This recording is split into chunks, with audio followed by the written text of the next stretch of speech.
અમદાવાદ શહેરના Gujarat university police સ્ટેશનમાં વિજય 4 રસ્તા પાસે આવેલી સુભાષ સોસાયટી ખાતે ગઈકાલે બપોરના સમયે 112 નંબર પર કોલ મળેલ કે એમના જમાઈ રાહુલ ઘનશ્યામભાઈ સોનીએ ઘરની બહાર હવામાં ફાયરિંગ કરી અને એમને ધમકાવે છે।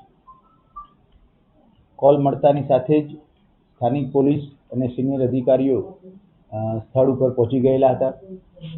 વિગત મુજબ મનહર સુનીલાલ સોની કે જે આ મુખ્ય આરોપી છે રાહુલ ઘનશ્યામભાઈ સોની એના સસરા થાય છે। કૌટુંબિક કોઈ કારણોસર સસરા અને જમાઈ વચ્ચે ટેલિફોનિક મનદુખ થતા આરોપી રાહુલ ઘનશ્યામભાઈ સોની કે જે સેટેલાઇટ વિસ્તારમાં રહે છે તે કાલે બપોરના સમયે એના સસરાના ઘરે બનાવવાળી જગ્યાએ આવી ઘરની બહાર પોતાની પાસે રહેલી 12 બોર રાઇફલમાંથી 2 રાઉન્ડ ફાયર કરેલ છે। પોલીસ પહોંચતા જ આરોપી રાહુલ ત્યાંથી મળી આવેલ।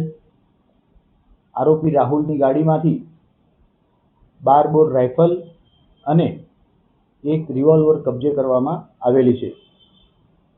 12 બોરના 2 ફૂટેલા કારતૂસ પણ કબજે કરવામાં આવેલા છે। પ્રાથમિક પૂછપરછ દરમિયાન આ આરોપી રાહુલ ઘનશ્યામભાઈ સોનીની ઉપર અગાઉ 2018માં Anandnagar police station, satellite police station અને સરખેજ પોલીસ સ્ટેશનમાં અલગ અલગ પ્રકારના ગુનાઓ દાખલ થયેલાની પ્રાથમિક વિગત પ્રાપ્ત થયેલી છે।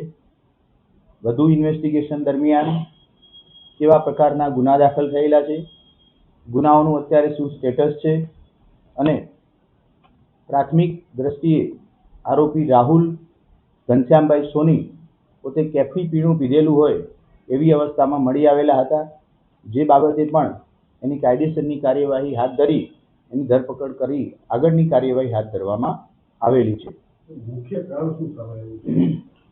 પ્રાથમિક તપાસ દરમિયાન આરોપી રાહુલ અને એના પત્ની મયુરીબેન વચ્ચે કોઈ પણ જાતનું ઘર કંકાસ ચાલતો હતો।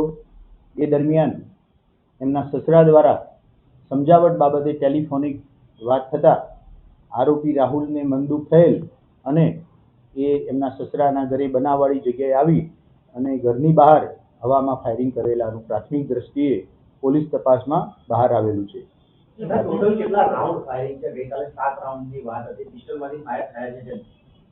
આરોપી પાસેથી એક 12 બોર રાઇફલ મળેલ છે, જેના ફાયર કરેલા 2 ખાલી કારતૂસ મળી આવેલ છે।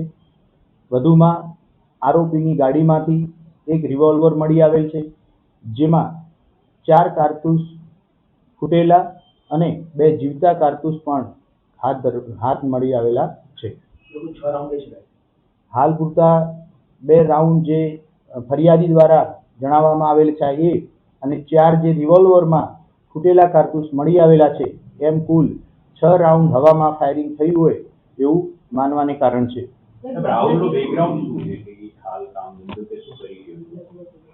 રાહુલ પોતે ઓટોમોબાઈલની કોઈ શોપ ધરાવે છે એવું પોલીસ તપાસમાં બહાર આવ્યું છે।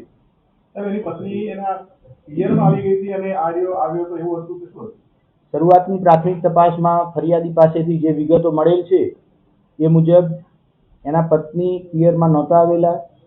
આરોપી અને એના સસરાની વચ્ચે કોઈ કારણસર મનદુખ થયેલ અને આરોપી પોતાના ઘર સેટેલાઇટથી સસરાના ઘરે હથિયાર લઈને નીકળેલ। આ વાતની એમની પત્ની મયુરબેનને જાણ થતાં તેઓ પણ તરત એમની પાછળ પોતાના પિયરમાં આવી ગયેલા હતા।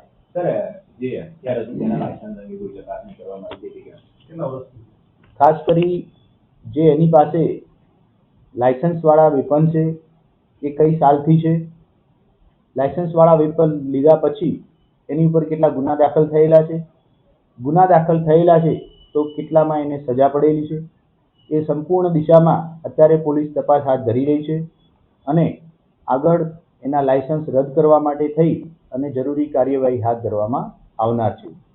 આની પહેલા જે આનંદનગર પોલીસ સ્ટેશનમાં 2 ગુના આર્મ્સ એક્ટના દાખલ થયેલા છે, એમાં ચાર્જશીટ બાદ કોર્ટ દ્વારા શું નિર્ણય લેવામાં આવેલ છે અને જો એમાં પણ એની સામે સજા થયેલી હોય અથવા તો કોર્ટ દ્વારા કોઈ